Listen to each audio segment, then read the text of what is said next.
Donc, elle vient de démarrer. Donc, elle vient de démarrer. Une beauté, beauté à tous. On va faire le son habituel. Une beauté. Ça, c'est du côté du Cameroun ou du Congo, là, une beauté. Il y a Maïga. Maïga, c'est au Cameroun. C'est le papa d'Eva qui dit Maïga. Miaouezon. Ça, c'est du Togo, c'est chez moi par là-bas. Nangadef. On n'a pas de Sénégalais. Sénégalais. Sénégalais du côté du Sénégal. Chez nous, Barahala. Vous savez où c'est ça, Barahala? C'est malien, non? Je ne sais pas trop. Mais donc, il y a Barahala aussi. Et Akwabo. Akwabo, c'est du côté du Bénin. Donc ça, c'est quelques salutations en Afrique. Mais ce qu'on utilise souvent, c'est Mbote. Et Otep à tous. Aujourd'hui, on va attaquer la deuxième partie de notre travail sur la pyramide de Oufou. Donc, on a commencé l'enquête la dernière fois. On a vu beaucoup de choses et je vous avais dit que la pyramide, c'était assez dense comme sujet parce qu'il y avait beaucoup d'interrogations sur cette pyramide, comment elle a été construite, pourquoi elle a été construite. On s'interrogeait sur à quoi elle avait servi. Est-ce que c'était un tombeau? Est-ce que c'était un temple? Euh, est-ce, est-ce que ça a servi à autre chose? Donc on s'interrogeait, on n'a pas tranché la dernière fois par rapport aux écrits qu'on a vus. Mais en tout cas, beaucoup d'informations sur cette pyramide et on va continuer aujourd'hui. Alors je vois que vous n'avez pas eu le temps de creuser plus le sujet, mais bon, c'est un sujet que les scientifiques étudient depuis des centaines d'années. Donc c'est pas en 2 séances que nous on va trouver la solution, hein, vous voyez. Mais en tout cas, on récolte des éléments pour se faire notre propre idée de ce que les scientifiques disent sur cette pyramide, et puis on va de surprise en surprise, de toute façon.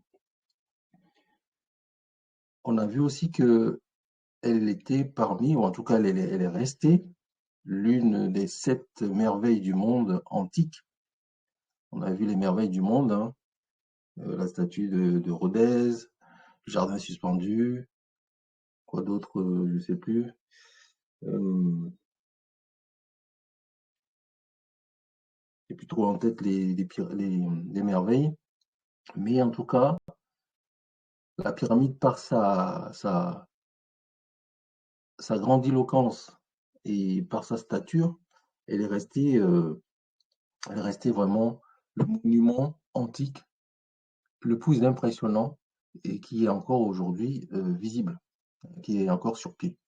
Et on avait vu les proportions d'ailleurs, le substrat sur lequel on l'avait construit, c'est-à-dire que le fondement, on va dire, c'était sur la roche-mère et c'est quasiment un monument. Il peut y avoir un tremblement de terre, elle restera toujours debout. Donc voilà les choses sur la pyramide qu'on avait vues.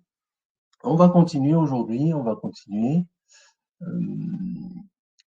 Donc, je posais la question, est-ce que vous avez pu voir les vidéos que j'ai proposées dans le groupe? Jaïdan a dit non. Quelqu'un d'autre a vu? Vous avez pu voir un peu pour, euh, pour faire une petite synthèse avant de commencer? Alors, je vais partager mon écran, comme ça, parce que là, vous ne me voyez pas, hein. Non. Vous ne me voyez pas. Je vais partager.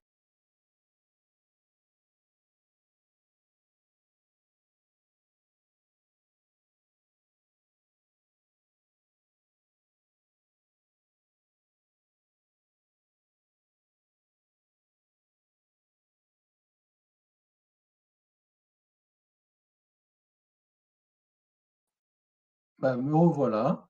Donc, le partage d'écran fait sauter la vidéo. Et donc, je vais la reprendre là où je l'avais laissé. Donc, partager mon écran, partager le son du système, partager l'écran. Donc, l'écran est partagé. Donc, vous voyez Google là maintenant? Oui. Donc, vous voyez l'écran, c'est bien. Donc, je posais la question, mesdames, les filles, est-ce que vous avez pu voir quelque chose d'autre sur la pyramide?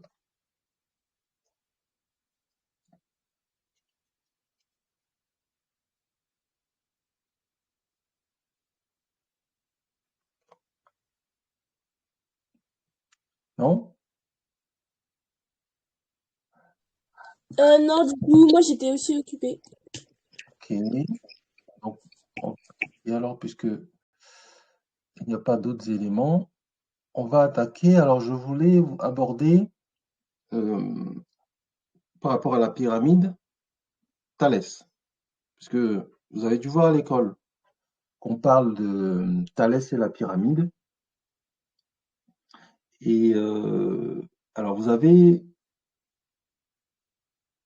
est-ce que vous avez un peu de ce qu'on a dit par rapport à Thalès et la pyramide?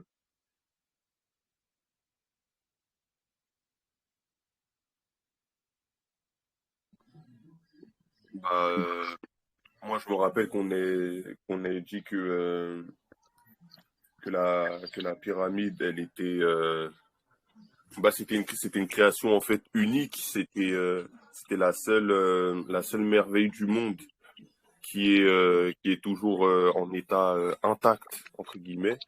Et on a pu voir que c'était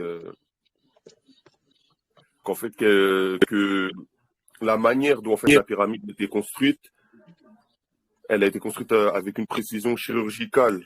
Donc on a pu voir que c'est vraiment un monument unique dans le monde, en gros. D'accord, en fait, oui. Alors, par rapport à Thalès, en fait, je voulais, en introduisant cette notion de Thalès, c'était de voir comment, en fait, euh, on a pu déterminer la hauteur de la pyramide à l'époque des Grecs, en fait. Hein. C'est-à-dire que la, le théorème de Thalès, que vous avez dû étudier à l'école, je ne sais pas, est-ce que vous avez déjà étudié ça à l'école? Est-ce que ça dit quelque chose à quelqu'un, le théorème de Thalès? Ou Oui, c'est trop tôt? oui, je l'étudie. Euh, Bah, normalement, on l'étudie en cinquième. Normalement, on En l'étudie au collège. cinquième, alors, est-ce que Eva, Charise, est-ce que vous avez entendu parler de Thalès? Non, pourtant je suis Non? en cinquième. En cinquième, vous n'avez pas entendu parler de Thalès. Jaden, oui, il s'en souvient vaguement. Eva, non, c'est ça? Moi, non. Charis aussi, non? Non. Eh ben, alors, donc on va y aller rapidement. Donc on ne va pas s'éterniser dessus, mais en tout cas, c'est pour vous montrer que si je prends, vous voyez les images qui sont à l'écran là? Oui. Ouais. On va prendre plutôt, je vais prendre plutôt le support que je vous avais préparé, la deuxième page ou la troisième page. Et puis voilà, Thalès. Ici. Donc ça, je vais vous le donner à la fin, comme d'habitude.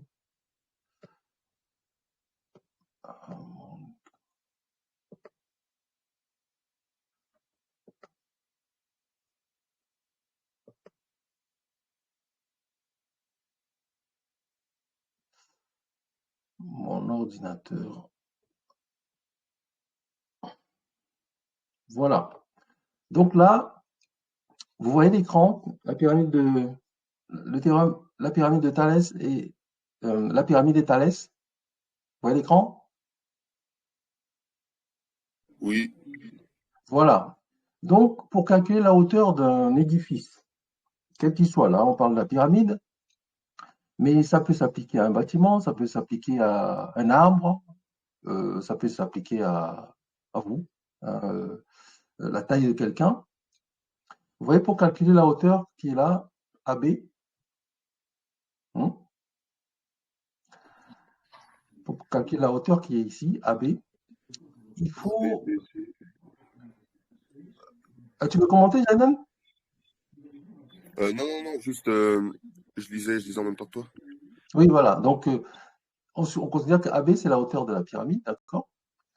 Et BE, c'est la distance qu'il y a sur l'ombre projetée par la pyramide et un bâton qu'on aurait planté dans l'axe de l'ombre de la pyramide. Vous voyez le bâton qui est là, la tige qui est là, hein? On le plante dans le triangle que forment les rayons du soleil avec la hauteur de la pyramide. Donc quand le soleil éclaire la pyramide, elle projette l'ombre. L'ombre de la pyramide est projetée loin, donc jusqu'à un certain niveau. D'accord? Et si tu es un bonhomme, que tu te situes à cet endroit-là, d'accord? Et que le soleil également te passe au-dessus de la tête et projette ton ombre jusqu'au bout, pour calculer la hauteur de l'édifice, donc de la pyramide, il suffit de faire les proportions suivantes. Donc la hauteur de la pyramide, d'accord, sur la hauteur du bâton ou de la personne, que l'on divise par la longueur de l'ombre portée par la pyramide et la longueur de ta projection à toi. Est-ce que ça va? Est-ce que vous comprenez? Moi, je m'en souviens un peu. Mais là, ce que vous voyez, est-ce que vous comprenez?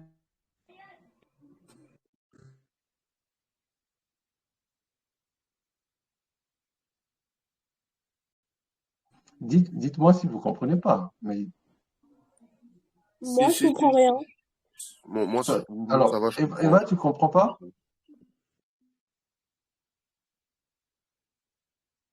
Qu'est-ce qui n'a pas compris? Qu'est-ce qu'il dit qu'il n'a pas compris? Moi, j'ai pas compris, Charis. Charis, tu n'as pas compris. Alors, Charis, qu'est-ce que tu vois? Donc, AB, c'est quoi? La hauteur de la pyramide. C'est la hauteur de la pyramide, d'accord? Et DC, c'est quoi? Euh, J'en sais rien. C'est la hauteur d'un bâton ou la hauteur d'une personne. On va dire Thalès, puisqu'on parle de Thalès, hein, puisque D'accord. l'idée, c'est en fait, ils ont dit que Thalès avait découvert la hauteur de la pyramide en appliquant cette formule-là. Donc Thalès s'est placé dans l'ombre projetée par la pyramide et il a trouvé la formule suivante, c'est-à-dire qu'il a pris la hauteur supposée de la pyramide, sa hauteur à lui, il les a divisées, d'accord? Et il a pris la distance de l'ombre projetée par rapport au milieu de la pyramide jusqu'au bout de l'ombre sur la distance de l'ombre projetée Par lui-même. par lui-même. D'accord? Donc, c'est des proportions. Donc, la hauteur, il a divisé les deux hauteurs et il a divisé les deux longueurs. Et de cette formule-là, on peut déduire tout simplement la hauteur de la pyramide. Et donc, ça, c'est valable pour tout édifice, en fait. Tu peux mesurer, alors vous ferez l'exercice cet été, il fait beau. Vous ferez l'exercice vous-même, d'accord? C'est-à-dire que vous vous placez à un endroit et vous mettez un bâton au niveau de l'ombre projetée par vous-même vis-à-vis du Soleil et vous pourrez déterminer votre hauteur.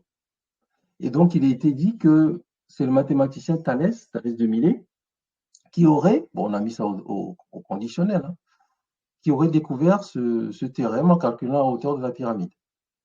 Mais, donc ça reprend, si vous voyez le texte que je suis en train de vous expliquer, c'est le rapport de la hauteur de la pyramide sur la longueur de son ombre, la hauteur de le rapport de la hauteur de la pyramide sur la longueur de son ombre projetée est égal au rapport de la hauteur d'un piquet planté au sol sur la longueur de son ombre projetée. Donc c'est pour vous expliquer en fait qu'on peut calculer la hauteur de n'importe quel édifice en se servant du soleil, tout simplement, et en regardant l'ombre portée par le soleil. Ça va un peu mieux, Charis? J'ai compris. Tu comprends toujours pas? Si, j'ai compris.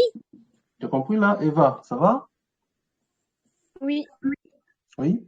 Donc vous ferez l'exercice pratique vous-même. Mais en fait, je voulais en venir à quoi? C'est que on dit que Thalès, c'est Thalès qui aurait découvert ça, mais ces informations-là, on les retrouvait déjà sur le papyrus de Rhind, qui est un papyrus d'un célèbre mathématicien de l'Égypte antique, qui s'appelait Yamès, d'accord? Et sur lequel on avait retrouvé pas mal de problèmes mathématiques et sur lequel figurait aussi ce théorème de Thalès, enfin dit de Thalès. Vous voyez? Donc, les Grecs n'ont fait que reprendre cette information, puisque c'était déjà théorisé depuis des millénaires. Et on ne peut pas construire une pyramide si on n'a pas les éléments de base de géométrie ou des connaissances mathématiques poussées. Voilà, c'était pour vous inciter sur le fait que lorsqu'on parle de certaines choses, il faut toujours remonter aux sources des choses. Et là, quand on parle de théorème de Thalès, eh ben, c'est un théorème qui existait déjà des milliers d'années avant Thalès, avant la naissance de Thalès. Donc c'est la même chose que le théorème de Pythagore, puisqu'on sait bien que le théorème de Pythagore se trouve sur ce fameux papyrus de Rhind. Donc je reviens un peu sur mon schéma initial. Donc vous voyez un peu des explications, si je prends les images, hein, sur Thalès et la pyramide. Donc vous voyez un peu ce que je vous expliquais, là, si on voit là. Donc voilà, quelqu'un qui se place là, dans l'ombre portée de la pyramide,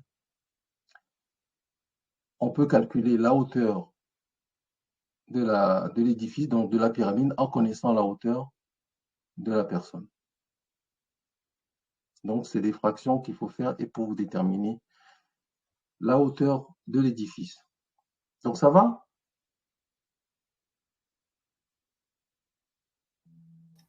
Oui, ça va. Donc, ça va. Donc, deuxième notion par rapport à la pyramide. Alors, donc, je vais vous parler du papyrus de Rhind. Je vais vous le montrer, papyrus de Rhind. On ne va pas entrer dans le détail, mais c'est juste pour vous le montrer. Donc ça, c'est le papyrus de Rhind. Et qu'est-ce que vous voyez? Vous voyez qu'il y a déjà dessus des problèmes mathématiques. Donc vous voyez, il y a des triangles. Ici, on voit des proportions qui rappellent un peu l'histoire de Thalès dont on vient de parler. Vous voyez? Donc sur ce papyrus, donc c'est un bout du papyrus, hein, juste un petit bout, hein, on a énormément d'informations mathématiques qui montrent que les Égyptiens anciens maîtrisaient déjà les problèmes complexes, puisque on a retrouvé dessus aussi une façon de faire les calculs aussi de façon simple. C'est-à-dire que les Égyptiens ne faisaient pas de multiplication, ne faisaient pas de division. tous leurs calculs se faisaient par des additions. On l'abordera peut-être une autre fois. Tous leurs calculs se faisaient par des additions. Et si vous savez qu'aujourd'hui, dans les ordinateurs ne procèdent que par le principe d'addition. L'ordinateur ne fait pas de division, ne fait pas de multiplication. C'est cette méthode-là qu'utilisent aujourd'hui les ordinateurs pour pouvoir faire les calculs. Je vous en parlerai une autre fois. Mais en tout cas, le papyrus de Rhin, c'est sur ce papyrus-là, on lui a donné le nom de Rhin, mais parce que c'est Rhin qui l'avait découvert, mais c'est le papyrus d'un scribe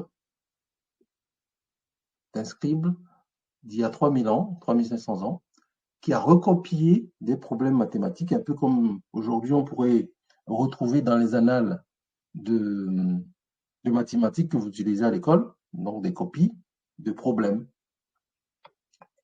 Donc des problèmes qui existaient bien avant. Donc il n'a fait que recopier les choses à son niveau. Et c'est Yamès, qu'on l'appelle Yamès ou Yamessou, en nom africain, Yamessou, qui est l'auteur, en tout cas, des problèmes qu'on a retrouvés sur ce papyrus. Et sur ce papyrus, des informations qui reprennent un peu ce que Thalès, ce qu'on disait sur Thalès. Donc je ferme la parenthèse sur ça, mais c'est très important que vous sachiez que il y a des notions de mathématiques qui existaient bien avant l'époque grecque, puisque on n'aurait pas pu construire la pyramide si on n'avait pas ces notions-là. Donc on a vu l'évolution de la connaissance depuis Djéouti, et c'était de transmission en transmission.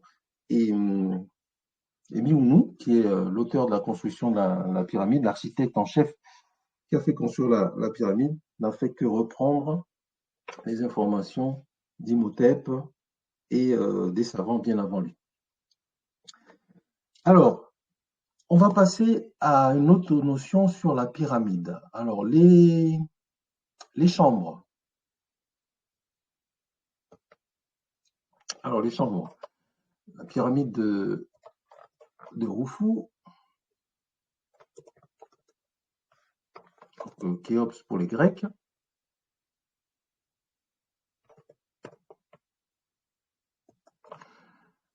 Khéops pour les Grecs.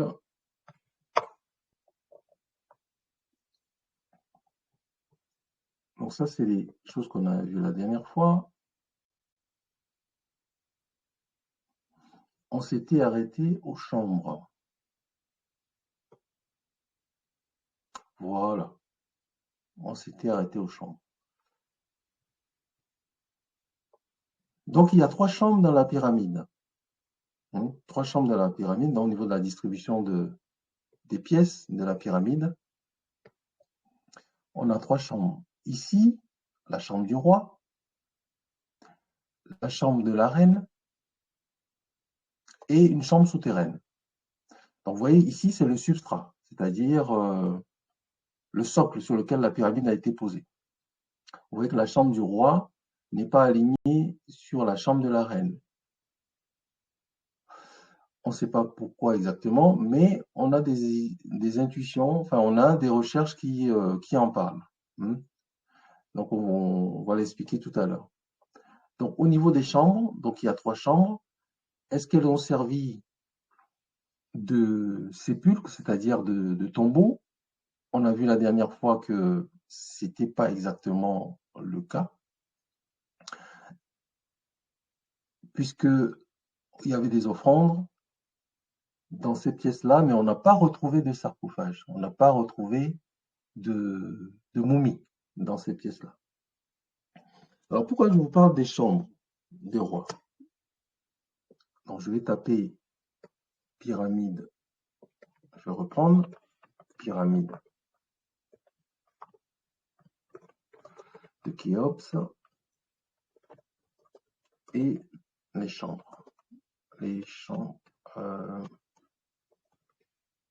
La chambre du roi. Voilà.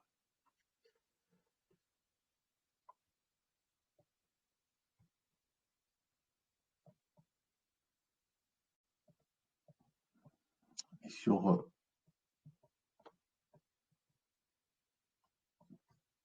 tout affiché, tous. Donc, vous voyez, ça, c'est l'intérieur de la chambre du roi. Alors après, je pensais qu'il y avait des textes dessus. Ah, voilà. Donc, c'est Wikipédia. On y va. Voilà.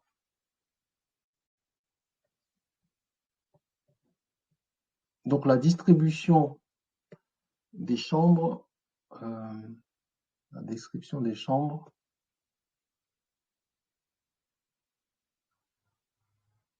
Donc, voilà. Alors, on va parler donc des chambres. Oui, c'est ça. Exploration. Voilà. Donc, on va parler des chambres.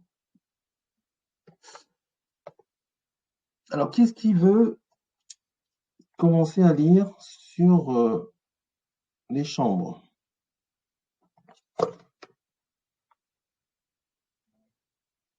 Moi, je veux bien lire. Vas-y, Jaden. Alors, la distribution des chambres et couloirs de la pyramide de Khéops est du point de vue architectural absolument originale et innovante. La voûte en chevron est utilisée pour la première fois et à 3 reprises. Et la construction de la grande galerie établit le record de la plus grande longueur de voûte en encorbellement jamais réalisé. Alors, je vais voir ce que c'est que encorbellement. Alors, ils nous disent, attendez, je ne sais pas si vous voyez, je vais descendre un petit peu. Hop, encorbellement. Vas-y, en maçonnerie. Alors, en maçonnerie, encorbellement et assise en encorbellement désigne toute saisie qui porte à faux au nu d'un mur formé par une ou plusieurs pierres posées l'une sur l'autre. Et plus D'accord. saillantes les... Je continue ou c'est bon? Vas-y, termine juste la phrase. Et plus saillantes les unes que les autres. D'accord. Vous voyez là, sur l'image, on parle d'encorbellement. En fait, c'est une sorte de pierres posées les unes sur les autres et qui se soutiennent, en fait, qui font que la dernière qui est posée sur celle qui précède, puisque là on voit ici, là, vous voyez là les pierres qui sont posées les unes sur les autres, c'est ça. Celle qui est au-dessus repose sur les deux côtés, mais fait que ça ne s'écroule pas. Vous voyez?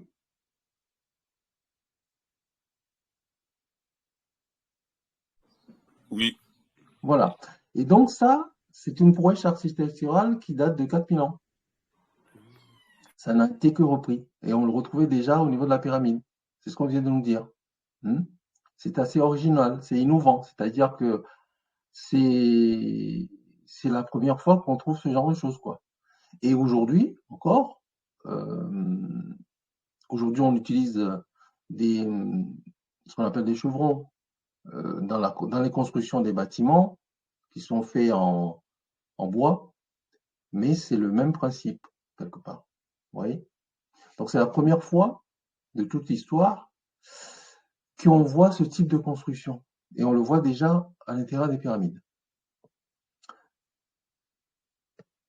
Par exemple, ça, c'est une voûte. Vous voyez? Là. Là, c'est une voûte. Donc, c'est des rapports de proportion. On va détailler un petit peu le schéma que vous voyez là. Je ne sais pas si vous voyez bien les chambres.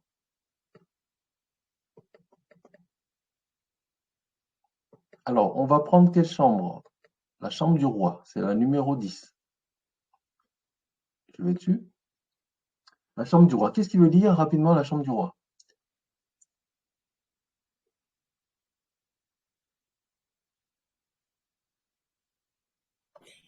moi je veux bien. Vas-y, Jaden. Alors, la chambre du roi, l'entrée est basse. Il faut à nouveau se pencher pour accéder à cette ultime chambre septucrale. Le parement est entièrement fait de grands blocs de granit du sol au plafond. Il s'agit de l'avis général de granit rouge de Sienne qui peut apparaître aux visiteurs très sombre sinon noir. La salle est vaste et haute de plafond. Jean-Philippe Loher rappelle les dimensions de la chambre 10 par 20 coudées, une coudée égale 0,525 mètres. La hauteur ne donne pas un nombre juste de coudées. 11 142 coudées par Loher a établi que celle-ci avait été déterminée par la mesure des petits côtes dont la diagonale est égale à 15 coudées, relation 2 x 3 x 4 entre ces mesures. Les plans des D'accord. deux, On termine cette phrase et puis on va commenter. les plans des deux architectes italiens, référence de tous les égyptologues, Vito Maragioglio et Céleste Rinaldi, donnent la hauteur mesure facile à effectuer au sol plafond de la chambre du roi, 5,84 mètres. Voilà. Donc, en fait, ici, les égyptologues et les scientifiques ont mesuré les proportions de la chambre du roi. Et ils ont trouvé, en fait, les dimensions de la chambre. Donc, ils disent que c'est 10 par 20 coudées. Donc, une coudée étant égale à peu près à 0,52 mètres, c'est-à-dire 52 cm. D'accord? La coudée, ce qu'on appelle la coudée royale, on en parlera tout à l'heure. Donc, ça leur a permis de déterminer les proportions de la chambre du roi.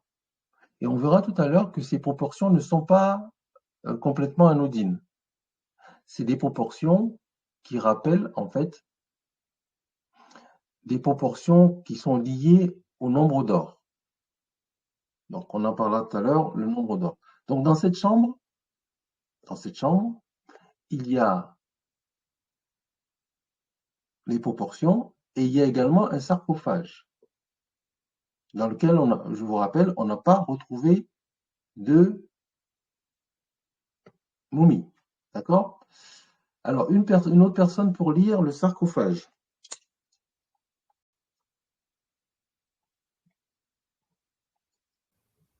Moi, je veux bien.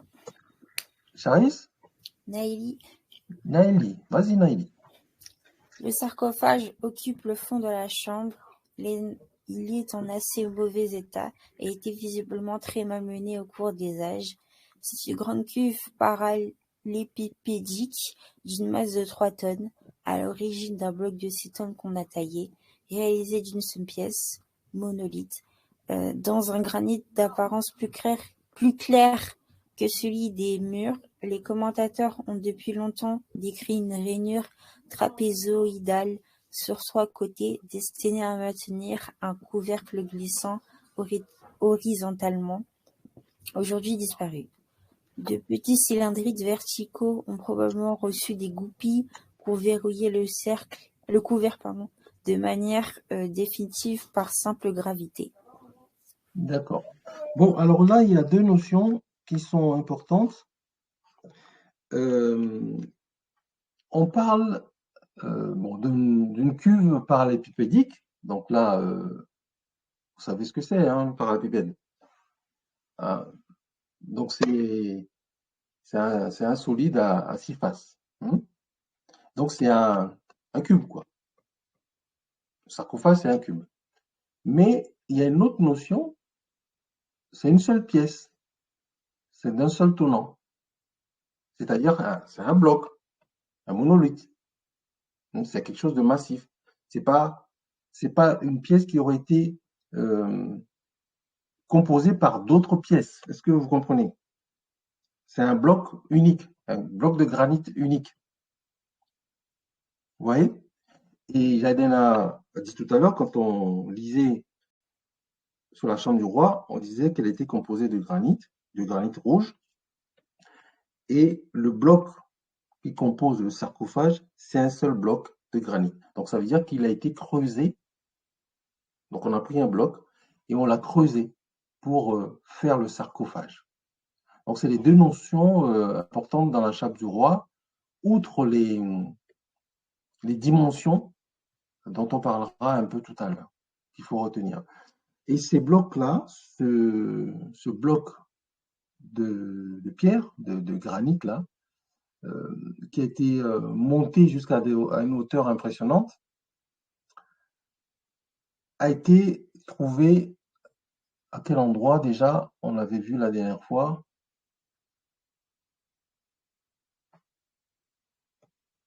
On l'avait vu, je ne sais pas s'il en reparle encore ici.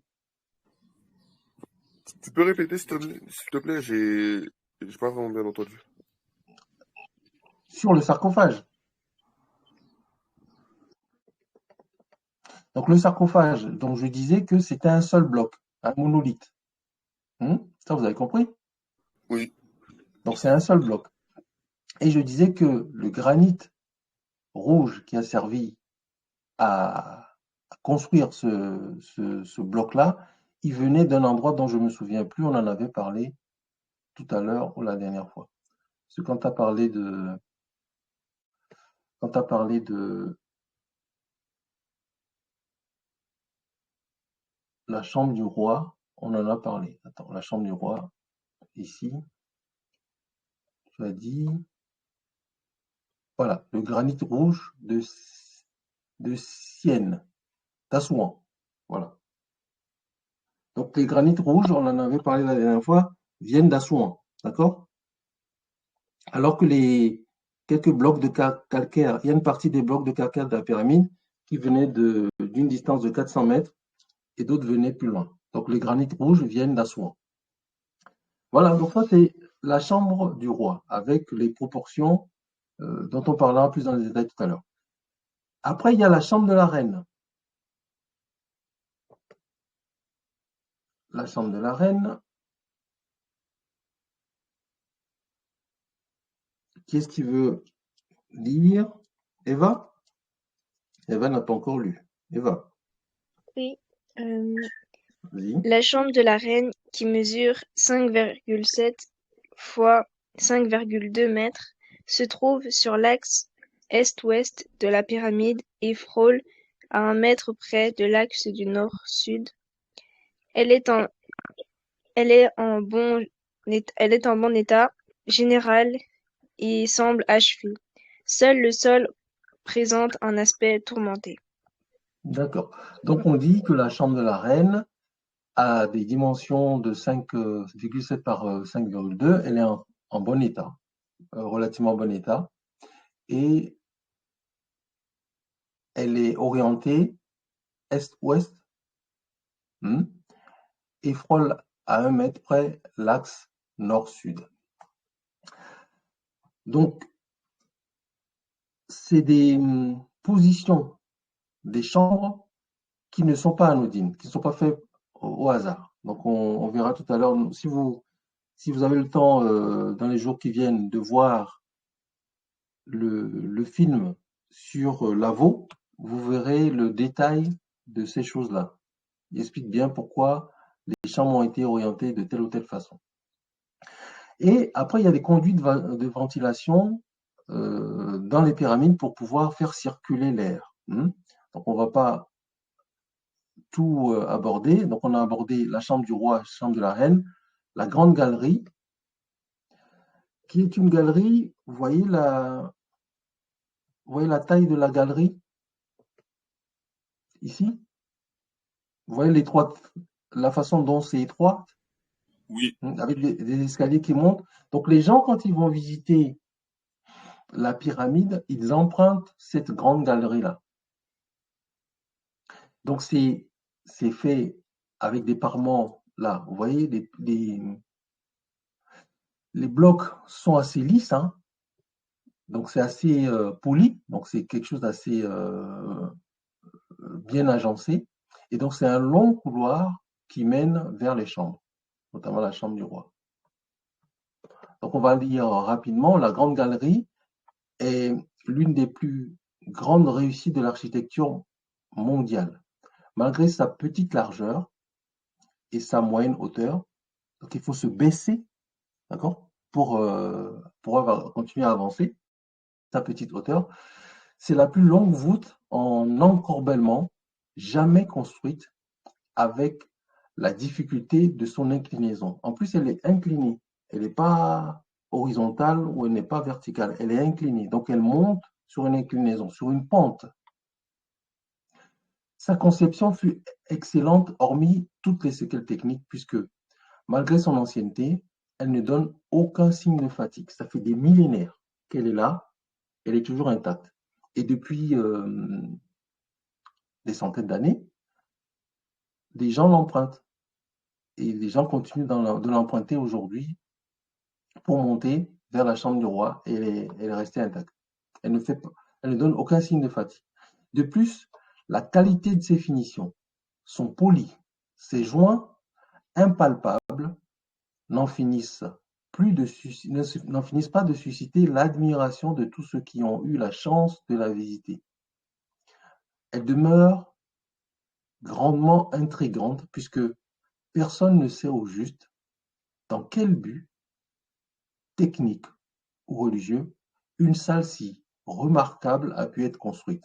Peut-être a-t-elle joué un rôle technique comme rampe interne inclinée durant la construction de la Grande Pyramide. Donc encore aujourd'hui, on s'interroge sur l'utilité de cette galerie qui est aujourd'hui encore restée assez intacte. Vous voyez, je vais vous montrer l'image du dessous, vous voyez la surface des pierres. Vous voyez comment c'est assez poli et l'assemblage des blocs est fait au millimètre près, quoi. Et ça, c'est l'intérieur de la pyramide. On a vu l'extérieur la dernière fois.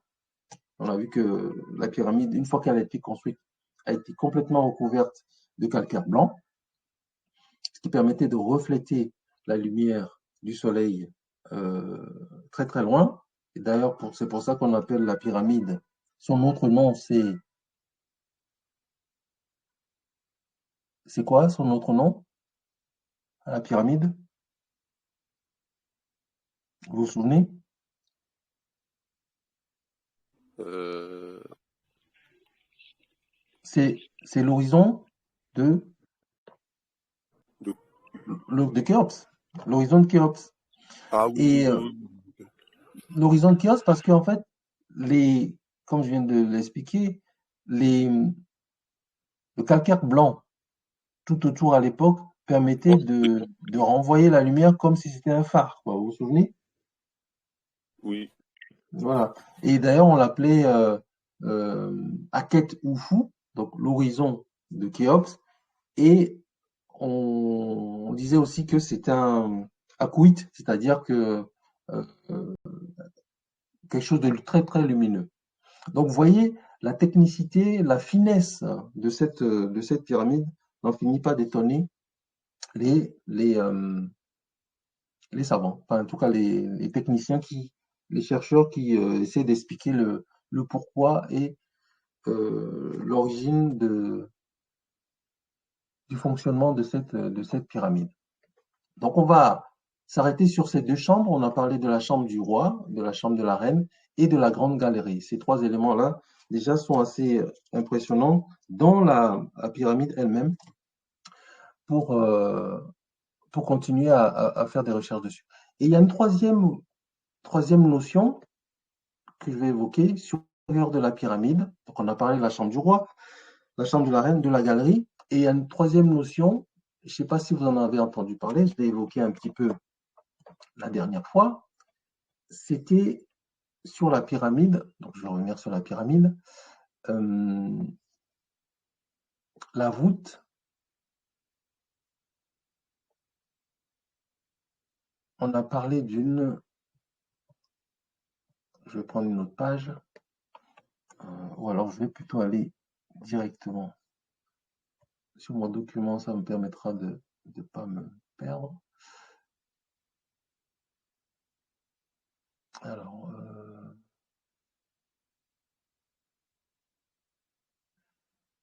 on a parlé de Thalès, on a parlé de la coupa.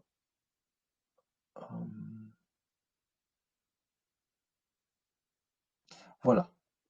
On a découvert donc dans la pyramide, j'ai commencé à l'évoquer un peu la dernière fois,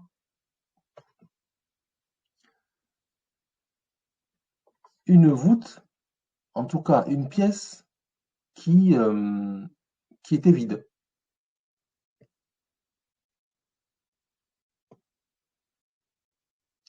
Une pièce qui était vide. Donc, je vais essayer de voir si j'ai les images. Hop, hop, hop. Voilà, la découverte. Attends, découverte d'un grand vide. Je vais trop vite. Découverte d'un grand vide. Voilà. Donc voilà, on a découvert à l'intérieur de la pyramide un grand vide et on ne sait pas à quoi ça sert. On a pu découvrir ce grand vide grâce à des nouvelles technologies. C'est-à-dire qu'on a pu envoyer des rayons de ce qu'on appelle des muons pour en fait les muons c'est des toutes petites atomes qui permettent de déterminer si une surface est pleine ou pas. Donc il y a pas mal de scientifiques qui ont travaillé sur le sujet, des Japonais, des Français, qui ont pu déterminer que en fait avec cette technologie-là, ils ont pu déterminer qu'il y avait un grand vide au niveau de la pyramide de Khufu, un grand vide qui aurait pu contenir un avion entier, un avion cargo entier. Et je vais chercher les images, je vais vous montrer les images, en tout cas peut-être, voilà, ici, un petit peu plus bas. Donc vous voyez, là c'est la chambre du roi, vous voyez, là c'est la chambre de la reine, en dessous c'est la chambre mortuaire, et ici il y a une cavité qui a été découverte très récemment, vraiment très récemment au siècle dernier, hein. Donc qui a été découverte très récemment et qui, avec des technologies récentes, toutes récentes, ont permis de montrer que, il y avait un vide d'au moins 30 mètres de long à l'intérieur de la pyramide. Et aujourd'hui, on ne sait pas à quoi cette chambre a encore servi. Et ce qui a permis de déterminer ça, comme je vous le disais tout à l'heure, c'est des scientifiques du centre d'énergie atomique français de Nagoya au Japon, qui ont travaillé sur donc deux services différents qui ont travaillé sur cette donnée et qui ont trouvé les mêmes résultats. Donc, les trois entreprises scientifiques qui ont travaillé sur cette voûte, enfin sur cette cavité, ont trouvé quasiment la même chose, sont arrivés à la même conclusion. C'est-à-dire qu'il existe une cavité d'une très grande taille à l'intérieur même de la pyramide. Vous voyez? Et on en découvre encore tous les jours sur cette pyramide. Est-ce que vous avez compris ce que je viens d'évoquer? Oui. Ouais. Un commentaire? C'est plutôt intriguant. Moi, je trouve Oui, que c'est plutôt intéressant, c'est intriguant. c'est intriguant. Après, Bon, en fait, peut-être qu'avec les années, on va finir par découvrir, peut-être. on ne finit pas effectivement, de découvrir les choses sur la pyramide. Donc, il y a un grand vide qui a été découvert Mhm. encore récemment. Je pense que ça a été scanné en 2016, vous voyez. Donc, c'est pas très loin, hein. En 2016, on a encore découvert de nouvelles choses sur la pyramide. Depuis le temps qu'on l'étudie, on n'en finit pas. Malgré le fait que ce soit la, la première merveille du monde qui soit encore debout, on continue d'être intégré par cette pyramide. Donc, prochaine notion qu'on va évoquer avant d'arrêter, c'est la notion de coudée royale. Non, l'avant-dernière notion, c'est la notion de coudée royale. La coudée royale, est-ce que vous savez ce que c'est? La coudée, Et je me rappelle, on avait vu ça dimanche dernier. C'est une mesure qu'ils utilisaient à l'époque. oui, c'est une mesure qui était utilisée à l'époque. Donc, en fait, une règle, quoi. La coudée royale. Coudée royale, je vais aller sur, pour vous montrer des images. On le retrouve encore aujourd'hui. Moi, j'ai vu une règle égyptienne au musée du Louvre. Au musée du Louvre, ça c'est la coudée de Maya, qui était un scribe de l'époque. Donc cette règle-là se trouve au Louvre, encore aujourd'hui. D'accord? Et en fait, sur cette règle-là, il y a des inscriptions qui permettent de déterminer ce que nous, on détermine aujourd'hui, le centimètre, le millimètre, le centimètre, le mètre, enfin le millimètre, le centimètre, etc., jusqu'au mètre.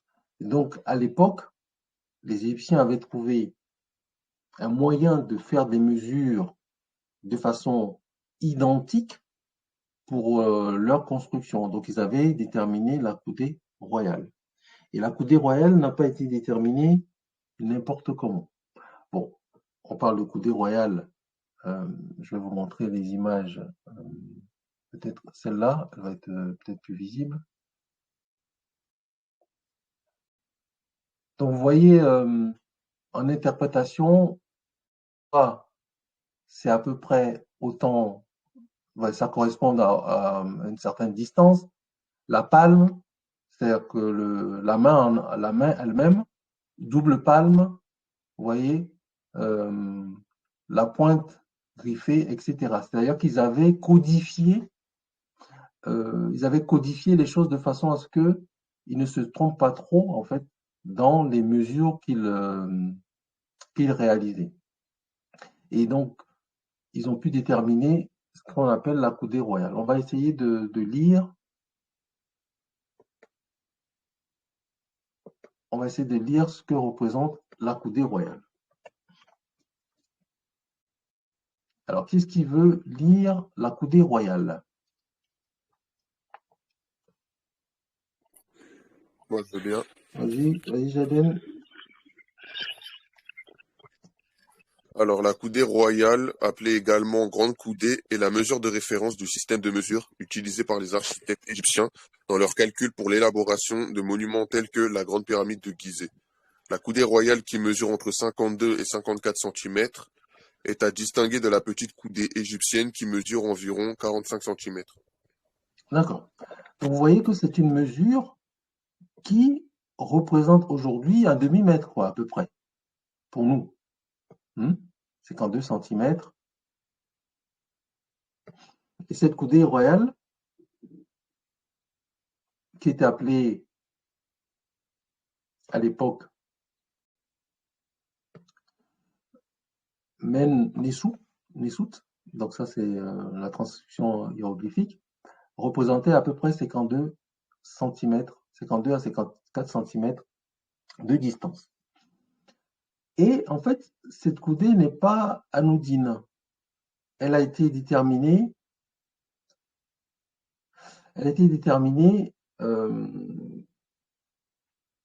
Quand vous prenez une coudée, par exemple ici, vous prenez le coude jusqu'au bout du doigt. Le coude jusqu'au bout du doigt. En fait, ça représente à peu près les 52 cm dont on parle là. Est-ce que vous comprenez? Pour une personne adulte. Du coup, utiliser leurs bras, du coup, pour mesurer. En fait, c'est la façon dont ils sont représentés pour permettre aux gens de comprendre. Mais c'est plus profond que ça, en fait. Ah, ok. Vous voyez? C'est-à-dire que pour que les gens comprennent un peu les notions mathématiques, donc ils ont considéré que la coudée c'était la distance du coude au bout du doigt qui représente à peu près une cinquantaine de centimètres. Mais en fait, la coudée, moi j'ai pu regarder après plus dans le détail dans des vidéos qu'on n'aura pas le temps de tous regarder là, mais je vous invite à aller voir.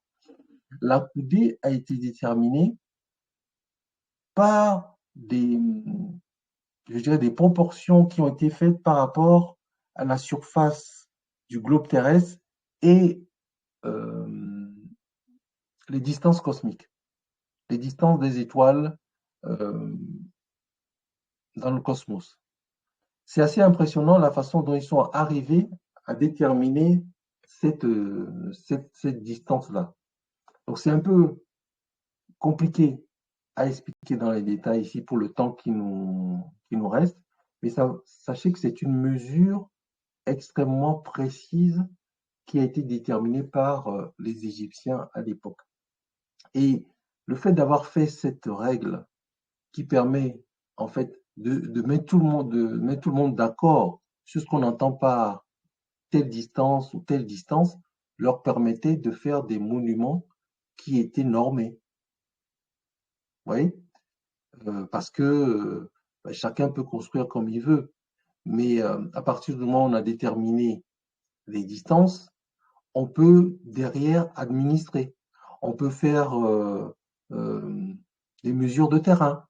C'est-à-dire que si un paysan a tel terrain et l'autre en a une autre, on peut mesurer les distances. On peut dire de là à là, c'est à toi. De là à là, c'est à toi. Et planter des piquets pour délimiter les zones, etc. Parce que à l'époque, il y avait, lorsqu'on parlait de la crue du Nil, quand la crue est arrivée, les gens qui avaient des terrains sur lesquels ils cultivaient les choses, etc., et la crue ravageait tout ça. Et à la décrue, il fallait redessiner les surfaces des champs des personnes. Donc, une mesure qui met tout le monde d'accord permettait de gérer, d'administrer, entre autres. Oui, c'est pour ça qu'ils s'en sont arrivés à déterminer quelque chose, notamment une règle qu'ils appellent la coudée royale, mais parce que avant c'était une royauté, c'est que tout était régi par le pharaon, etc. Donc ils l'ont appelé coudée royale, mais en tout cas c'est une règle qui permet de faire des mesures qui mettent tout le monde d'accord. Vous voyez? Donc il y a une notion d'organisation et puis d'architecture à l'époque. Donc c'est avec cette coudée royale-là qu'ils ont pu distance et créer toutes les proportions dont on a parlé tout à l'heure, les proportions dans la chambre du roi, de la reine, et même dans la grande galerie, tout ça. C'est avec cette règle-là qu'ils ont tout mesuré. Oui. Et dernière chose, ça va? Oui, ça va. Ça va? Ok. Dernière chose que je voulais évoquer. Donc déjà, pour faire un petit résumé, on a parlé donc aujourd'hui de Thalès, hein, comment mesurer la hauteur d'un édifice, notamment celui de la pyramide de Rhind, celui de la pyramide de Thalès, celui de la pyramide de Khufu, pardon. On a vu les chambres, la chambre du roi, la chambre de la reine, le grand vide qu'on a découvert très récemment par des technologies assez avancées, la myographie. On vient de parler de la coudée royale, qui est une mesure qui permettait de mesurer les distances pour mettre tout le monde d'accord sur les constructions, sur la mesure des champs, etc., etc. Donc, qui était de 52 centimètres. Et on va finir par une notion un petit peu plus intrigante encore par rapport aux pyramides, que les pyramides n'étaient pas posées sur le plateau de Gizeh n'importe comment. Est-ce que vous avez entendu parler de l'alignement des pyramides? Moi, j'ai vu dans la vidéo qu'elles ont été posées par rapport à la constellation d'Orion. Ok. C'est Charis qui vient de parler? C'est Naïli. C'est Naïli qui vient de parler. Eh bien, Naïli est tombée pile poil dans ce que je voulais évoquer avec vous. C'est qu'il y a quelque chose d'assez intriguant sur les pyramides. Quand on tape alignement des pyramides, pas dans le monde, mais du plateau de Gizeh. Ah, oui. Voilà. Alignement des pyramides de Gizeh. Alors, ça c'est la première notion. Les trois grandes pyramides, celle de Khéops, de Képhren à Gizeh et la pyramide de Dashfour, c'est-à-dire la pyramide rouge rhomboïdale, sont parfaitement alignées sur les 4 points cardinaux. C'est-à-dire que chacun des 4 coins de leur base pointe parfaitement une direction nord, sud, est, ouest. Déjà, c'est assez impressionnant. Ça, c'est une chose. Mais allons plus loin. On va essayer de voir pourquoi les pyramides sont alignées. Je vais voir si c'est... Voilà. Pourquoi les pyramides sont alignées et comment ils ont pu les aligner. Donc ça, c'est des questions qui sont assez intrigantes. Déjà, on a dit que les 3 pyramides qui sont sur ce plateau sont alignées par rapport aux 4 points cardinaux, nord, sud, est, ouest. D'accord? Et pourquoi sont-elles alignées?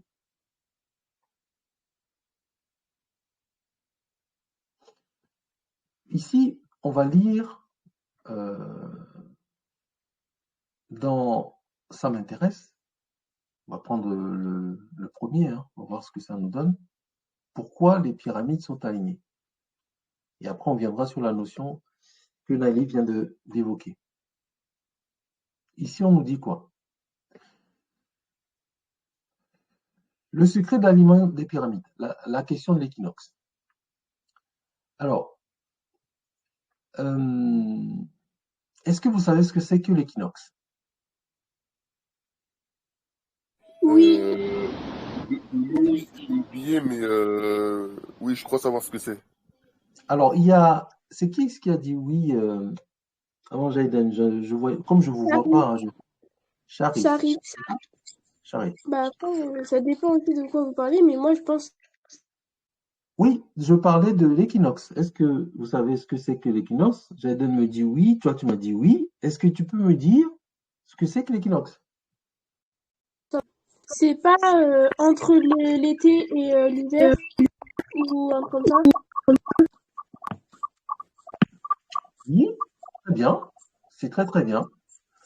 C'est-à-dire qu'il y a 2 périodes dans l'année, d'accord? 2 périodes dans l'année où le jour et la nuit Sont plus longues ou courtes. sont exactement, ont exactement le même nombre d'heures.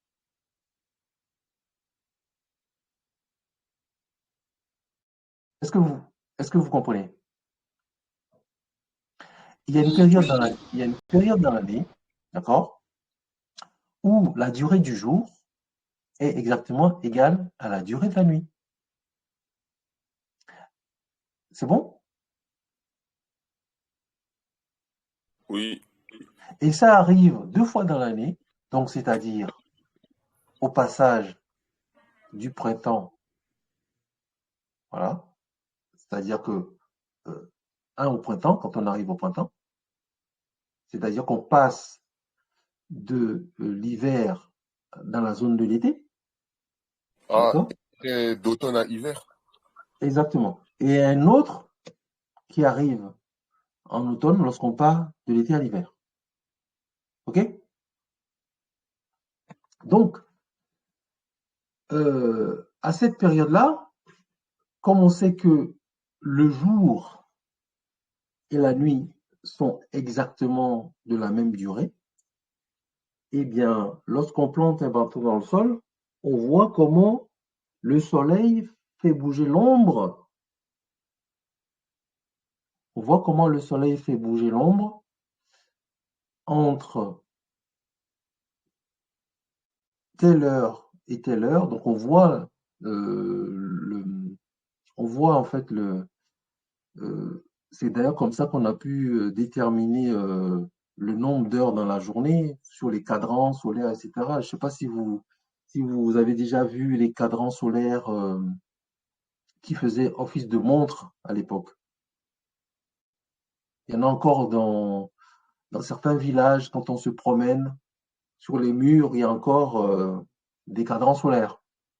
C'est-à-dire qu'on plante un clou sur un mur, on trace des lignes et on détermine que là, le soleil était le matin, c'est telle heure, et on peut déterminer le nombre d'heures tout le long de la journée, de 6 heures par exemple à 18 heures. Donc on voit l'ombre portée par le clou sur le mur. Et donc, c'est grâce à cette notion d'équinoxe qu'on a pu déterminer, que les ingénieurs de l'époque ont pu déterminer quels étaient les 4 points cardinaux. Et ils ont pu placer en fait les pointes des pyramides en fonction de ces 4 points cardinaux. Ça va? Est-ce que vous avez compris, vous représentez un peu les choses? Oui. Ouais, Voilà, moi ça va. Ouais. ça va. Donc on plante un bâton dans le sol et on voit la trajectoire de l'ombre portée grâce au mouvement du soleil. D'accord? Donc, l'alignement des pyramides aurait été fait grâce aux équinoxes. Pour ça, ça a été découvert il y a quelques années. Donc ça, c'est par rapport à la position des pyramides par rapport aux 4 points cardinaux. Mais, allons plus loin, puisque c'est Naïli qui nous a évoqué ça tout à l'heure. On va aller plus loin sur... Alors, je vais aller chercher directement la page, parce que... alors, où est-ce que j'étais?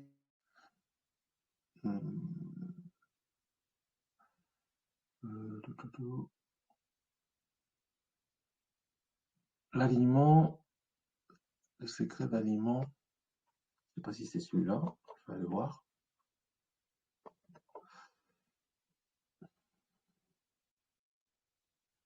C'est sur le site de Futura, je ne sais pas si c'est celui-là.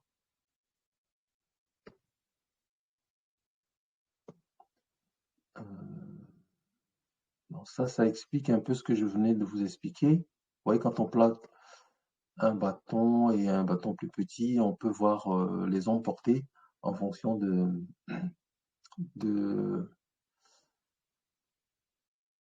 mouvement du soleil, vous voyez. Donc ça, c'est une illustration de ce que je viens d'expliquer. Donc l'alignement a pu être réalisé aux équinoxes. Ben écoutez, c'est ce que je viens d'expliquer.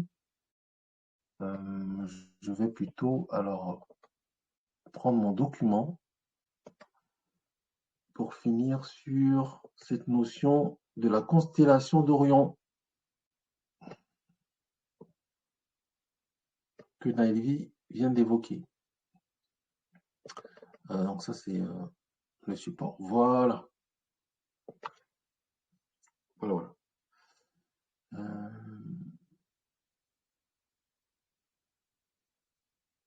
Voilà. Vous voyez l'écran? Oui. Voilà. Vous voyez l'écran. Donc Naïli, est-ce que tu peux nous décrire ou nous expliquer un peu ce que tu vois?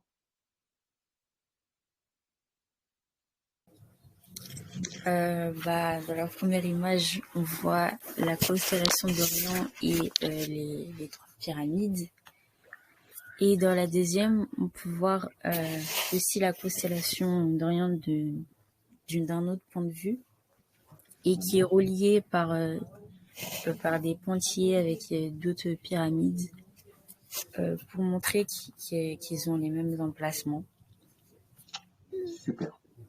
Donc, vous voyez, quand on pousse encore plus loin cette histoire de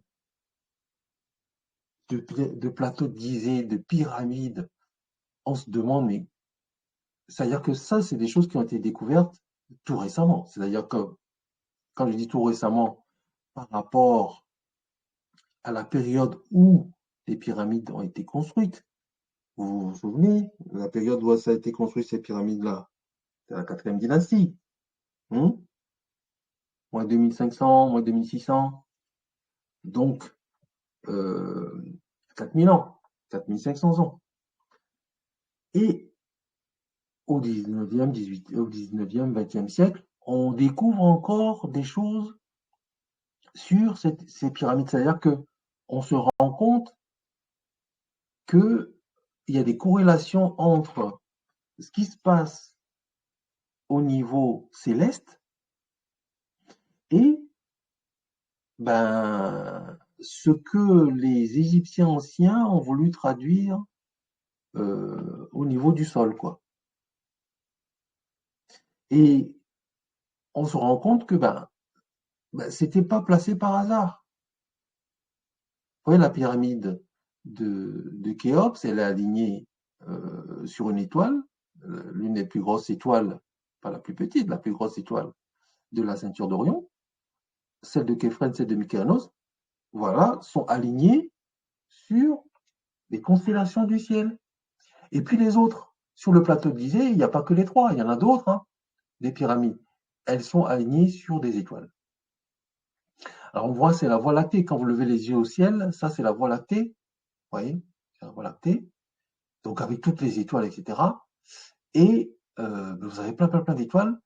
Et ici, il y a, pourquoi on l'appelle constellation d'Orion? Parce que en fait, c'est une nébuleuse de plein d'étoiles, mais représentée par des étoiles les plus brillantes, les plus grosses. Souvent, les étoiles les plus brillantes sont les plus grosses. Et donc, on a appelé celle-là la constellation d'Orion. Et on voit que les pyramides sont alignées sur ces constellations-là. C'est vraiment impressionnant. C'est vraiment fou. Et dans la vidéo dont Naïli parle, que je vous ai partagée, puisque vous êtes en vacances, là, il faudrait vraiment aller voir cette vidéo. Vous allez peut-être pas tout comprendre, parce que moi, j'ai pas tout compris, je vous l'avoue. Mais, en tout cas, ça donne des réflexions, des pistes impressionnantes sur en fait le fait que les anciens Égyptiens connaissaient l'astronomie.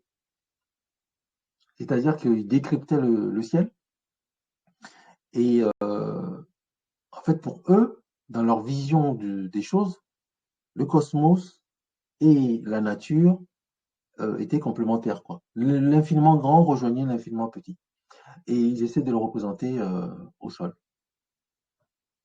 Donc voilà ce que, sans trop parler dans le détail des choses, parce qu'on peut continuer à creuser sur cette pyramide, mais il y a énormément de choses à évoquer par rapport à elle.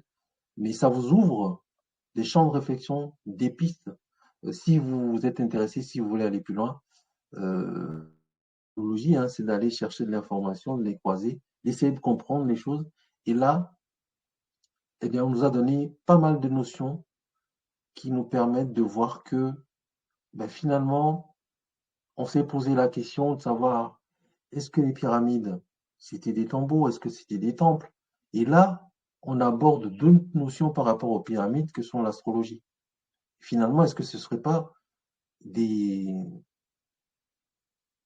je ne sais pas comment on voit aussi aujourd'hui des centres d'astronomie, quoi, en fait, pour pouvoir observer les soleils, les étoiles. Donc voilà, des questions qui sont encore ouvertes aujourd'hui et qui sont déjà énormément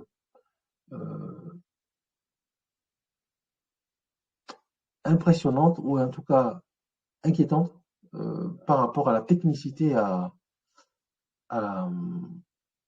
au niveau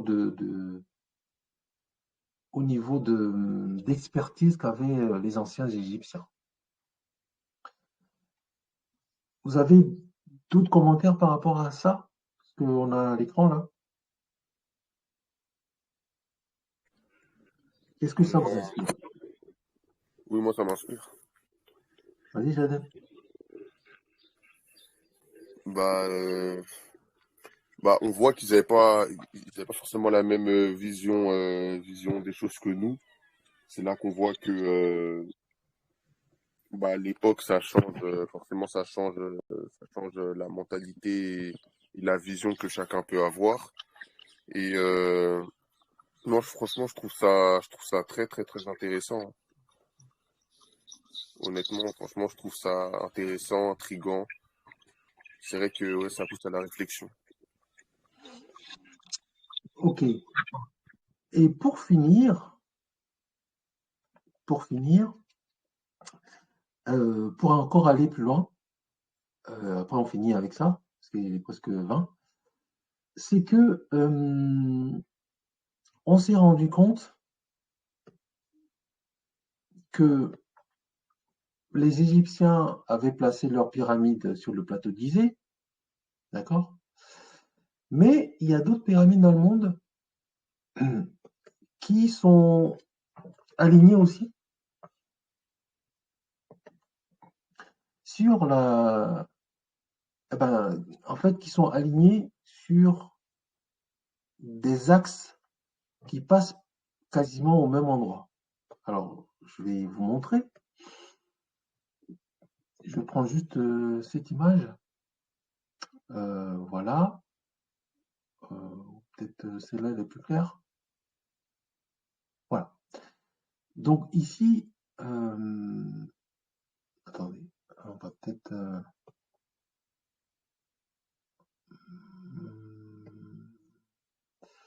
Alors, on va dire dans le monde, je sais pas si.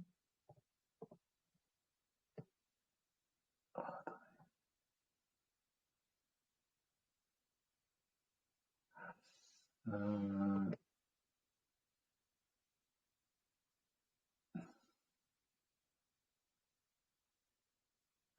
qu'on voit bien ici, là. Je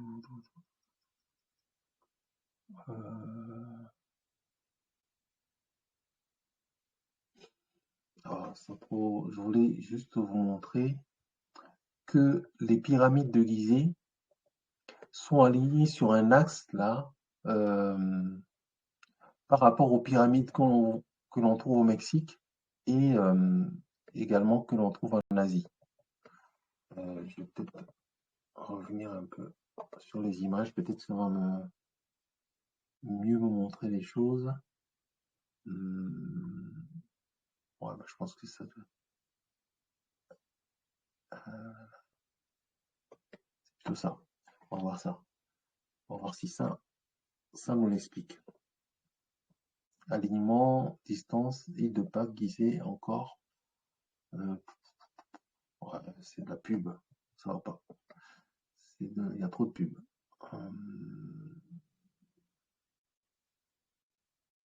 En fait, c'est pour vous expliquer que les Égyptiens avaient placé leur pyramide sur le plateau de Gizeh, mais quand on trace une ligne depuis le pyramide de Gizeh sur la planète, on voit que d'autres pyramides ou d'autres constructions monumentales sont placées quasiment sur le même axe à des distances quasiment équivalentes, quoi.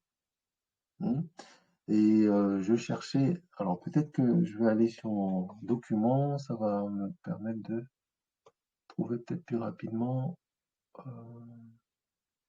Ouais, c'est ça. On va aller sur ce site-là.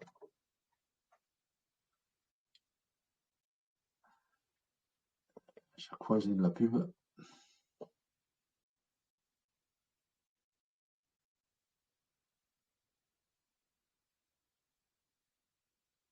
Donc voilà, on va finir par ça rapidement. Donc, on considère en fait que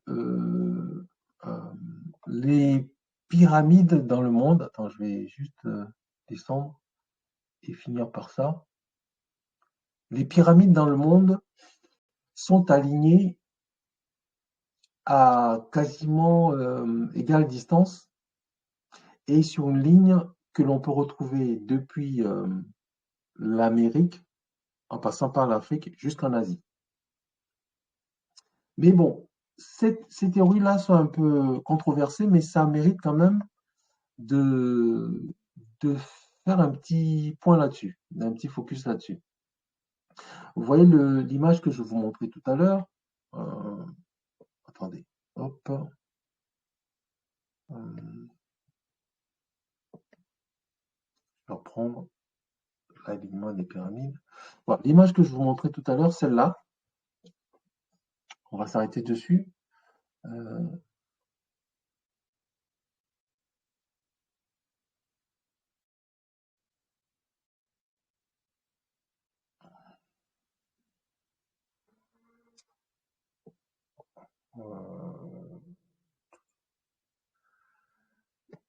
C'est pas exactement ce que je voulais. Bon, en fait, on va. Parce que j'arrive pas à retrouver mon lien là. Bon, voilà. En tout cas, peut-être que cette image, elle va mieux nous l'expliquer. Vous voyez la droite rouge là? Je sais pas si vous voyez bien déjà. Hein? Vous voyez la droite rouge là? Enfin, la ligne rouge là? Donc Oui, ici, on est au Mexique. Ici, on est sur l'île de Pâques. Ici, on est en Afrique, donc sur le plateau d'Izé. Et ici, on est à Angkor, en Asie. Et on dit en fait que les distances là, entre là et là, là et là, c'est 16 000 kilomètres à peu près. Et donc, on peut s'interroger sur en fait comment on retrouve ces constantes-là au niveau de l'emplacement ou du placement des pyramides. Ça, c'est une première chose. Et deuxième chose, comment ça se fait que ces pyramides-là, que l'on retrouve encore en Asie ou au Mexique, étaient aussi orientées par rapport aux 4 points cardinaux. Donc voilà, je finis par ça. C'est des questions que je laisse ouvertes, mais en tout cas, c'est pour vous montrer que dans l'Antiquité, les populations qui existaient 4500 ans avant nous avaient une technicité qui n'a rien à envier aujourd'hui à notre modernité, en fait. Et ils avaient déjà inventé les bases de ce que seront aujourd'hui l'évolution des mathématiques. Donc voilà, donc je finis par ça, sans trop rentrer dans le détail parce que ça va nous emmener très très loin. Donc voilà, on finit aujourd'hui sur cette pyramide de Gizeh. Je vous invite donc à aller voir les 2 vidéos qu'on n'a pas pu voir, mais dans lesquelles il y a énormément d'informations. Et quand vous allez le revoir, vous allez voir qu'il y a un certain nombre de choses qu'on a dites aujourd'hui qui sont reprises dans ces vidéos-là, et ça vous permettrait vous-même d'avoir votre opinion sur ce qui est dit par rapport à ce que nous, on a vu. Donc, on a vu aujourd'hui, je vous ai dit, la façon dont on peut calculer la hauteur d'un édifice, quel qu'il soit, notamment par le théorème de Thalès, dit de Thalès, puisqu'on a bien vu que ce n'est pas Thalès qui l'a inventé, c'était déjà dans un papyrus qu'on appelle le papyrus de Rhind, de Yamès. Donc ça, c'est la première chose qu'on a vue. On a vu les chambres, rapidement, la chambre du roi, la chambre de la reine, le vide qui a été découvert dans la pyramide il y a quelques années, il n'y a pas très longtemps, par des techniques nouvelles. On a vu la galerie qui mène à la chambre du roi, qui est impressionnante, encore d'une technicité imposante aujourd'hui. On a vu la coudée royale. Qu'est-ce que c'est que la coudée royale? Une unité de mesure de l'Égypte pharaonique. Et puis, l'alignement des pyramides. Donc voilà ce qu'on a vu aujourd'hui. Est-ce que ça va pour tout le monde? Oui, ça va bien. Ça va bien. Donc, une petite conclusion, comme on a l'habitude de faire. Qu'est-ce qui vous a le plus marqué? Qu'est-ce qui vous a le plus impressionné par rapport à ces pyramides? Est-ce que vous... Voilà, donc une conclusion de votre part par rapport à ce qu'on a vu aujourd'hui.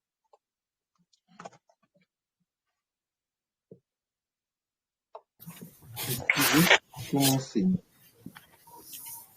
On voit que les pyramides n'ont pas été faites C'est qui? qu'accident, qu'elles n'ont pas été qu'une prouesse Qui technologique. parle? Naïli. C'est Charles? C'est Naïli. Non, Naïli, vas-y, ta conclusion. Tu as eu 2 minutes, vas-y. Prends ton temps. On a pu voir que les pyramides n'étaient pas qu'une prouesse technologique, mais qui n'ont pas été construites anodinement, qui ont été construites par rapport à une constellation. Donc je comprends pourquoi les scientifiques cherchent et aiment découvrir les secrets de ces pyramides, parce qu'elles renferment beaucoup de secrets. Et donc voilà. C'est bien. Toi, ça te questionne toi-même? Exactement, je trouve ça fascinant, tout ce savoir, tout ce qu'on ne sait pas encore. Oui, et qui en plus date de 5000 ans, quoi. Et on n'a pas tout abordé, mais il y a des gens qui pensent que les pyramides ont été construites bien avant la 4e dynastie. Mais bon, ça, c'est un autre débat encore.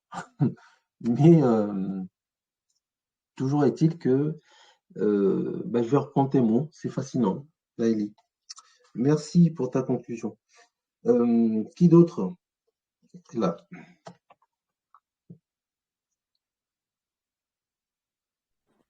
Moi, ça va être court. Ce qui m'a marqué, moi, c'est les vides dans les pyramides. Ça m'intrigue. Je me demande vraiment en fait à quoi ça servait. D'autant plus Oui. que on a pu voir que ça pouvait, c'était tellement grand qu'en fait, ça pouvait accueillir des Boeing. Et des Boeing, c'est quand Mhm. même des grands. C'est pas des petits avions quoi. Donc moi, je pense pas que ça a été construit. Ils aient laissé un grand vide comme ça pour rien. Mhm. Mais je sais pas, ça m'intrigue. Ouais, c'est intriguant, effectivement. C'est-à-dire que ce n'est que très tardivement qu'on découvre que il y a un vide, quoi. Mais le truc, c'est qu'on ne sait pas y accéder. Parce qu'on ne peut pas casser la pyramide, c'est un monument protégé, quoi. Mhm. Donc on ne peut pas faire de trou dedans pour aller voir. Je sais qu'ils ont essayé d'envoyer des robots, c'est des robots avec des caméras, mais des petits robots, etc. Mais ça, c'est complexe, c'est assez complexe. Donc il faut peut-être qu'avec le temps, une technicité assez importante, on pourrait envoyer des mouches qui peuvent se passer dans des interstices pour aller voir avec des caméras. Mais bon, aujourd'hui, vous avez vu que les blocs étaient vraiment jointés. C'est-à-dire voilà, c'est comme quand on fait un mur et qu'on les place, on place les blocs les uns à côté des autres. Mais il n'y a pas de fente, hein, il y a pas de fente pour qu'on puisse accéder à ces zones-là. Donc voilà, je retiens le Jaden, c'est le mystère du vide. Mhm. Le mystère du vide qui t'interpelle. Alors, qui d'autre? il reste, Charis et Eva, je crois. C'est ça?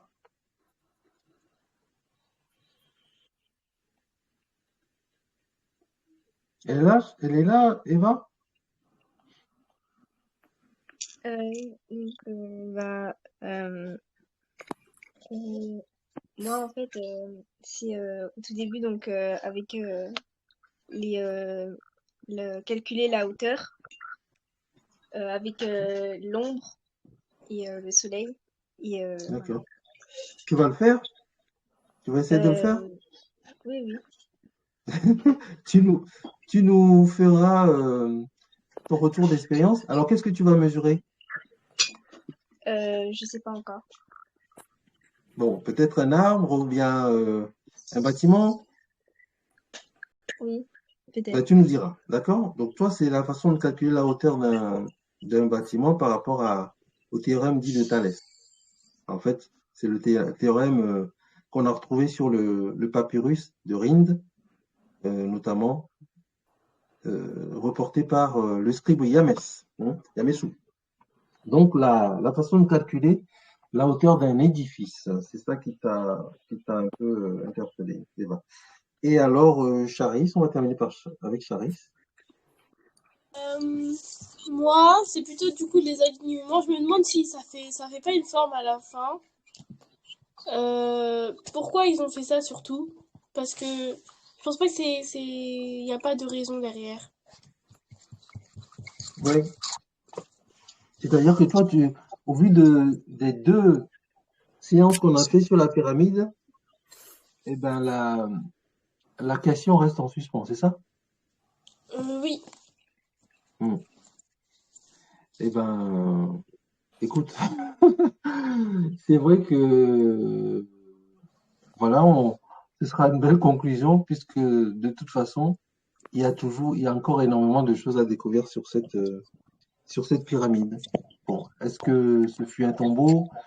Est-ce que c'était un temple et des offrandes? Est-ce que c'est un site astronomique ou astrologique au vu des derniers éléments qu'on vient de voir?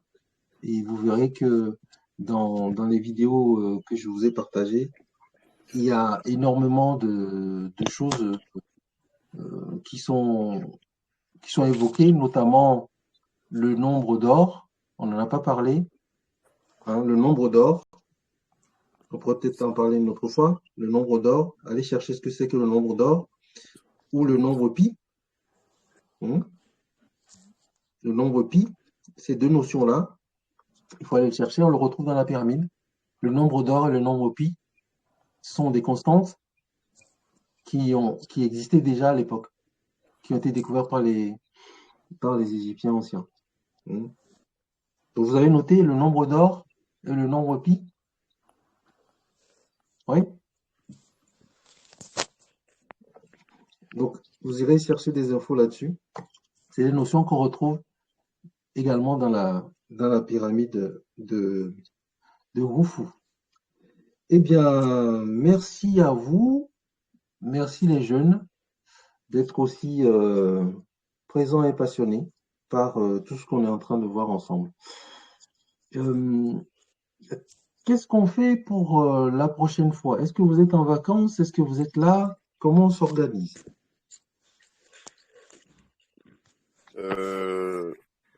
Moi, normalement, la semaine prochaine, je suis là, normalement. Maman? Mais après, l'autre semaine, je sais pas, faudrait que je vois. Parce que l'autre semaine, je serai en vacances. Mais la semaine prochaine, normalement, je serai là. D'accord. Donc, on peut déjà. Alors, les autres, vous savez ou pas? Moi, Moi, je suis la là. semaine prochaine. Donc, Eva, elle est là? Eva, tu es là? Moi, non, moi, la semaine prochaine, je pourrais pas venir. Charis n'est pas là, c'est ça?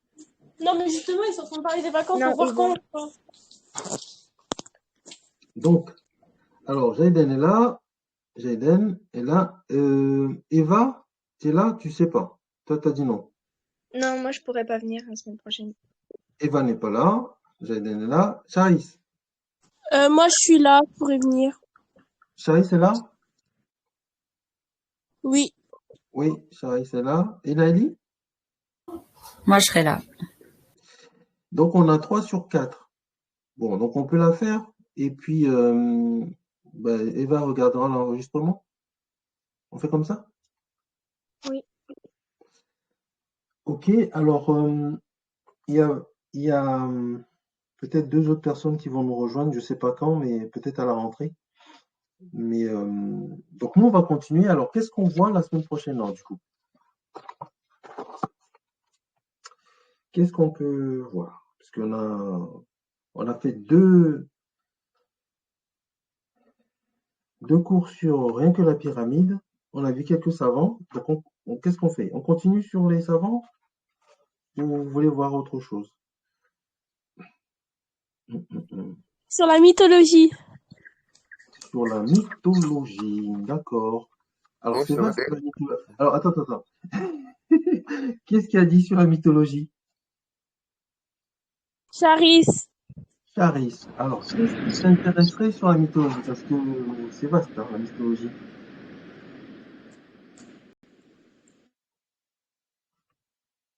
Alors, est-ce que tu as déjà une notion que tu voudrais aborder? Ou... La déesse de la guerre. Ah, j'ai plus son nom. Ah, Euh, déesse de la guerre. Je vais noter déjà déesse de la guerre. De la guerre.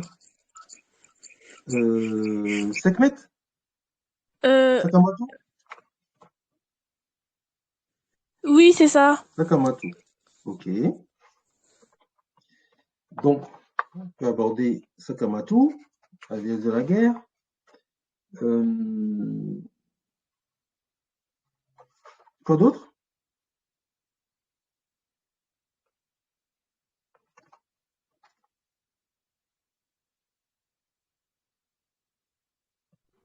Moi, franchement, je sais pas, hein. Moi, je prends ce qu'on me donne. Toi, tu prends. Mm. Ok.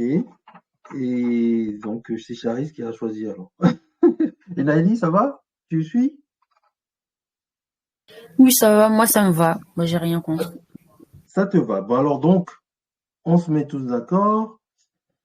Et comme d'habitude, hein, vous n'allez pas venir les mains vides. OK? Puisque moi, je ne m'y connais pas non plus, donc je vais faire des recherches. Je connais de notions comme ça, hein, Sekhmet, Sakamatu. Mais donc, je vais faire des recherches et puis on mettra ça en commun. D'accord?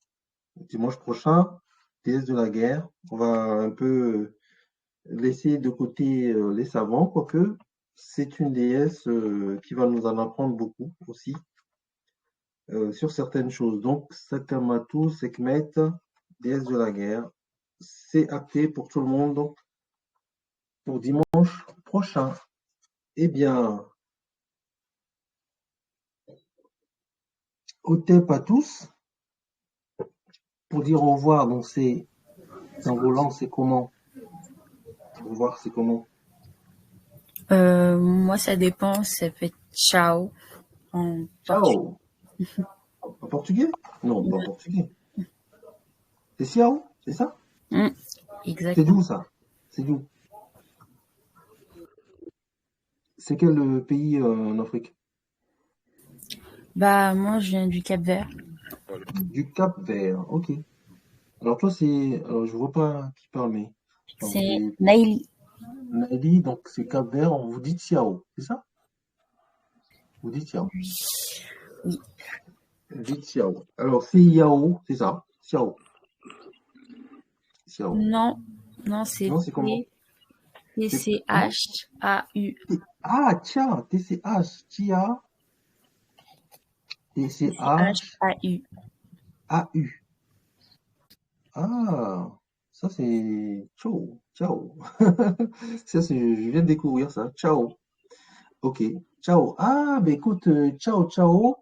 Eh ben nous, au Togo, on dit ciao aussi des fois, mais je savais pas d'où ça venait. Je pensais que c'était, nous on l'écrivait TCH AO, ben AU, c'est ciao. Ah bah oui, on dit ciao.